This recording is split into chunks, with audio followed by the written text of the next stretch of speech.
Hi everyone, Amy here, and I have a quick and easy Independence Day card to share with you today. Now to make this super easy card, I use the new flag heart stencil. It's from the June release at a Colorful Life Designs.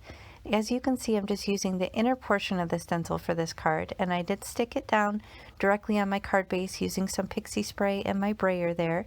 And that's 110 pound Nina Classic Crest Solar White. I'm going to use my Wendy Vecchi station tool to hold it down, and I have my blending brushes and this Carnival Party collection of Catherine Pooler mini ink pads.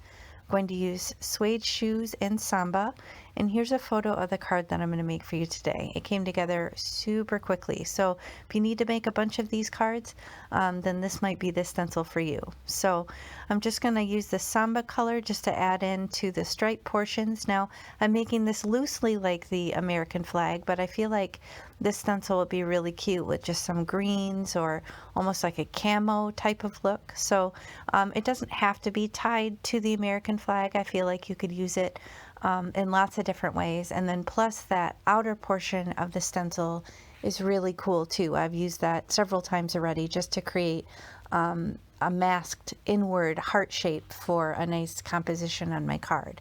So I'm just kind of masking off the star portion that I know I want to make blue, and I'm just using some low tack tape to kind of keep that area clean. Then I'm cleaning up my work surface as well because I am working directly on a card base and I don't want to get extra ink on the back of my card base. And now I'm just kind of filling in the blue portion, just trying to be mindful to stay only in that area with the stars. Then I'm going to carefully peel this back and reveal this awesome design. So you guys can see how quickly that came together. Now I don't have a lot of 4th of July or Independence Day sort of stamps, but I do have this set from the Ton, and it does have this nice little strip stamp that says Happy Independence Day. So I'm just lining that up on my glass mat with my incredibly dirty block. I apologize for that. And I just have a little extra strip that I have lying around on my desk of some die cut white cardstock, and I'm going to use that suede shoes just to stamp Happy Independence Day. And then I have these little foam strips that I got from Amazon. I'll link them in the video description box below with all the other products that I used, but they're very low profile and work great behind these strip type of sentiments. I'm just going to remove the backer and place that on the card once I figure out where I want it to go. But overall, other than this little popped up strip, it's extremely flat. It'll be nice and easy to ship.